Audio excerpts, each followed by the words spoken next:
Okay, what's up, y'all? So I am out here and I wanted to do a video because Angela asked me a very good question on my kale propagation video. So I just wanted to actually I need me a bucket. Let me see.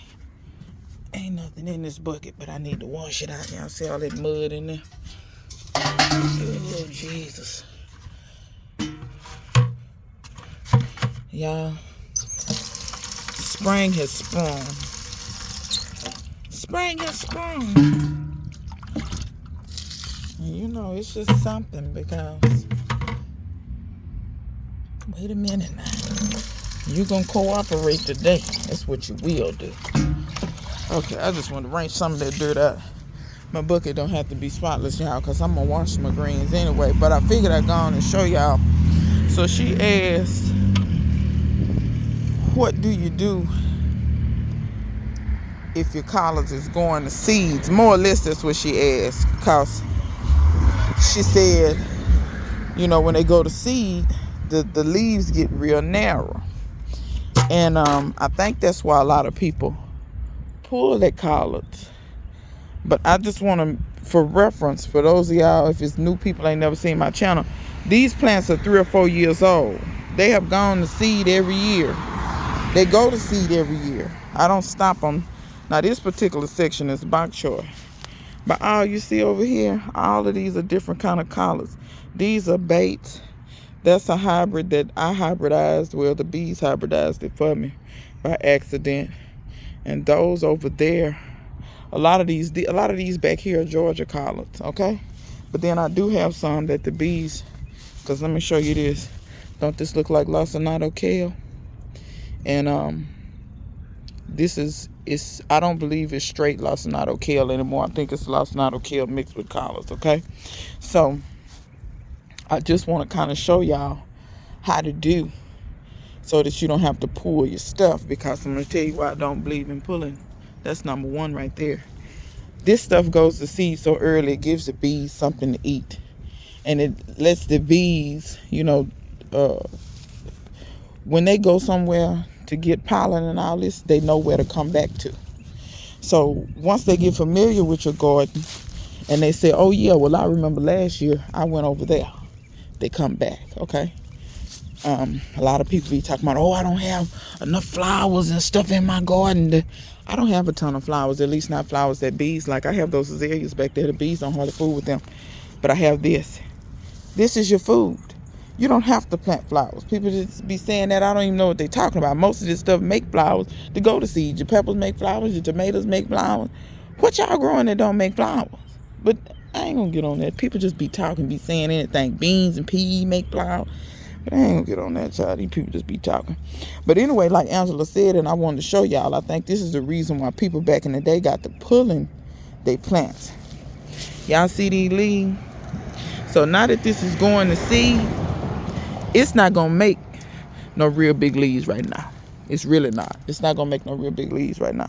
A lot of these leaves have gotten smaller. See here? They get smaller. Now let me say this. I still eat these leaves because I'm getting ready to pluck these suckers bald-headed. But when you're picking them, it does make it harder to pick because you got a whole bunch of little leaves, so you have to do a whole lot of, you got to pick more leaves, basically. You got to pick more stems out your leaves, basically. But don't try to sting me now. I ain't trying to hurt you. Bee fly up on me. But anyway, so I kind of want to show y'all what I do. So you see they going to seed, right? And I'm not going to show them all, but I'm going to show some. These things don't need a whole bunch of leaves to go to seed, okay? So I'm going to go ahead and pick what leaves I can pick.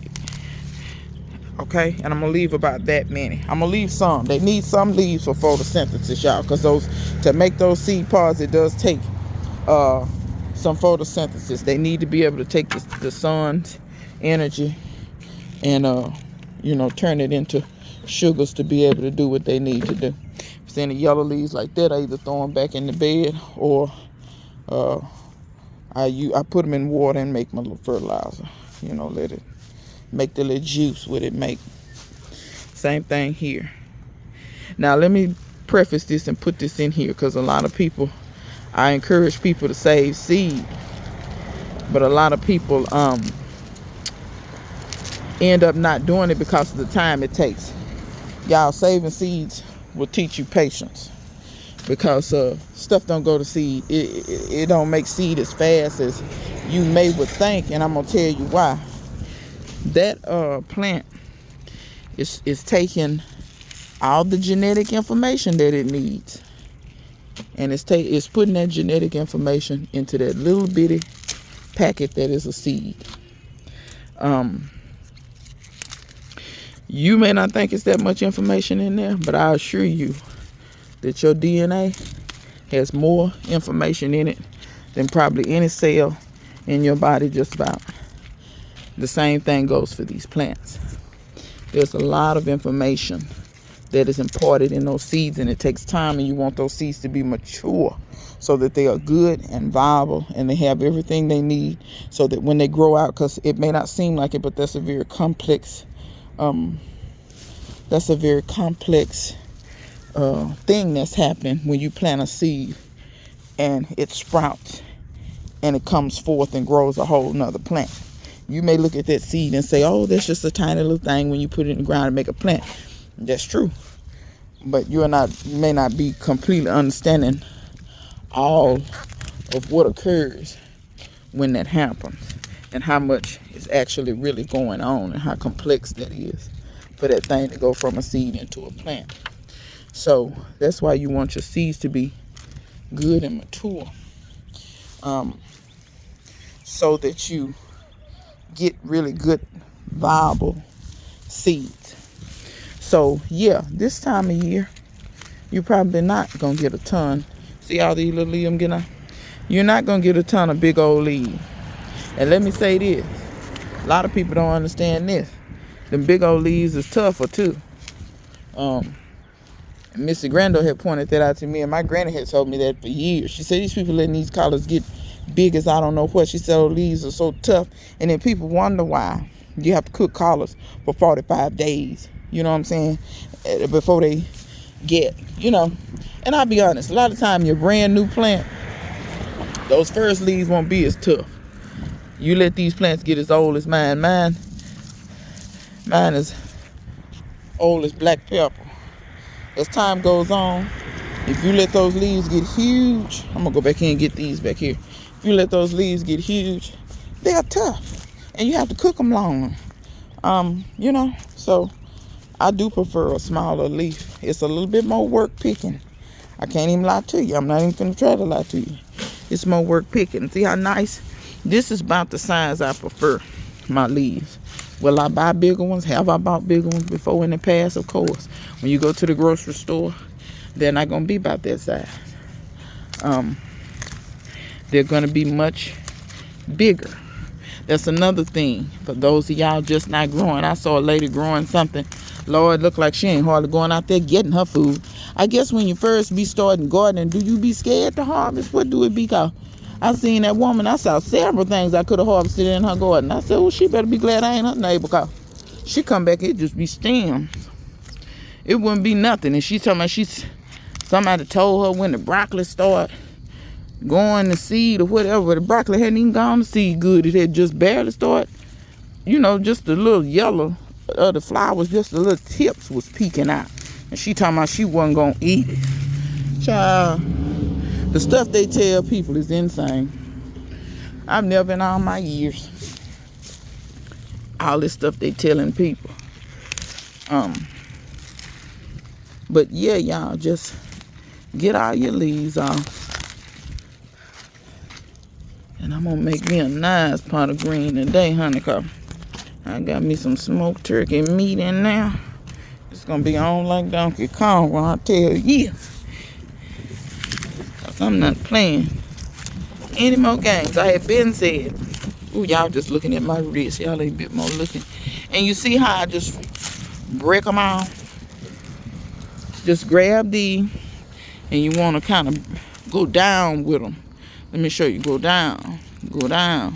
And then when you get good, you can catch you 2, 3, 4 of them. But see, when I was in my granny's garden, you couldn't work slow in her garden. You know what I'm saying? To be fair, I don't think my ancestors, when they was enslaved, they wasn't working slow either. Just saying. I try to get things done. I ain't got time to be standing around all day. Now, let me say this. And I'm gonna come back and show y'all. So that's why I tell people, if you watching, keep watching, because my stuff is a continuum of things. Some of your collards aren't gonna go to seed. Like this, I'm not sure if this is gonna go to seed or not. But if it start going to seed, when it start, I'll come back and get those. But the ones I'm really trying to get are the ones that are already tall. And you know, those are the leaves. But when this do fully go to seed and you have your seed pods and you're ready to break them off, what you want to do is come in and just cut that whole stalk off. And when you cut that whole stalk off, a lot of times your collards are gonna branch. So when you see all these different branches that I got, that's why they like that. Now this one never did branch. I guess it must have just kept on going. But you see, it's trying to go to seed right now. But don't be afraid of your collards getting tall. It ain't gonna affect nothing. Don't be mad because the leaves ain't big as your head and all this kind of stuff. They eat just the same. Matter of fact, I think they eat better. And a lot of times, say you don't have 4 hours to cook something. A lot of these smaller leaves are more tender. You can saute them for maybe 20 minutes. And they good. Sometimes you ain't got all that time to be boiling and, you know, all of this stuff. Sometimes you don't have that time. And I want to encourage you, you don't have to leave as many as I leave, but at least leave you 1 or 2 for the bees. So the bees get acclimated to where your garden is and they know where your garden is and they come back year after year. Because your native bee populations are not stupid. They're probably smarter than you are. And me for that matter. So that's kind of what I do. I just collect. And after your stuff go to seed, now you can try to break the seeds off now. I'm going to tell you what it's going to keep on doing. It's going to keep on sending up a seed stalk. It's going to keep on trying to go to seed for you. Like some people think they can put it off and make it stop doing it. You're not going to make it stop doing. These plants have hormones in them. When it sends the hormone to send the seed, you know, send it to go to seed, you really can't stop that process. It's just like menopause. Have any of y'all ever stopped menopause? Or just puberty? Can you stop that in children? No, you cannot. So you're not gonna be able to stop it. I just let them go to seed, and then once the seeds are made, and if you don't need all these seeds, it's a number way you can get rid of them. You can roll garden. You can go out in somebody's field and throw 1,000,000 seeds down. Cause I'm gonna tell you, one plant gonna give you probably 1,000 seeds. You're gonna have a bunch of seeds, but and a lot of time my seeds, sometimes I just rebroadcast them in the bed. Sometimes I give them away. Sometimes I go road garden. I go out in the woods and throw them out in the woods. You come back later, this collards growing in the woods. It's crazy. But and then sometimes people want certain ones. Like if they want these here. Last time, I think I gave Aisha, I gave her every last one of the seeds I had for those. For the ones that have more purple in them. Understand that all of my stuff is open pollinated. This is not, it's nature does what it does. And they're pretty much, most of these collards are hybrids. Some of the bok choy I was able to, you know, I'm gonna have some pure bok choy in there, but I'm also gonna have some hybrids too. But yeah, y'all, so that's what I do. Once you break them off, these plants will grow on. They'll keep on growing, and the leaves won't stay little like this. Because you see how the leaves is so small. These are the kind of leaves. It doesn't need huge leaves for photosynthesis, like it does when you're growing. Like when you first grow it, it doesn't need those huge leaves. It just needs smaller leaves for photosynthesis or whatever. And after it goes to seed, and you break or cut all of those seed pods off, the plants will continue to grow. They will go back to making bigger leaves. They will not go back to making those huge leaves that you saw at the very when you first planted your plant, but they will go back to making good sized leaves, as you can see over there. Or what you could do is, which kind of restarts the process, is after it makes seeds and you break that seed pod off, let's say you got a stem like this here. Y'all remember my kale propagation video? You can go and cut that down and stab it. Take a bunch of them leaves off. Take most of the leaves off. Stab it in the ground. That sucker will root, and it kind of will start the process all over. That's what I did to these back here. These were some greens that somebody harvested and brought to me, and it had the stems on it. And when I put them back in the ground, the plant kind of gets a signal, or I have to make roots again. I'm starting over. And when it starts over, you will get much bigger leaves than, you know, you had been getting. But I hesitate to show y'all these leaves looking this size. They were bigger than, like, in the summertime when the days are longer and more heat and all that kind of stuff. And people talking about you can't grow brassicas in the heat, talking about you need cold and stuff. Stop telling people that. That's a lie. Seeing them to my channel where I grow these greens year round. These greens been here 3 or 4 years. So, you know, watch that. I mean, now, is it easy growing them in the summertime? Hell no. The cabbage moths will tear your behind up if you ain't on top of it with that BT. You better be on top of it. You better be riding that BT like the white horse if you gon', you know what I'm saying? So, but yeah, you can get a plant to start over if you take like I said, cut that stalk, take most of the leaves out, stick it in the ground.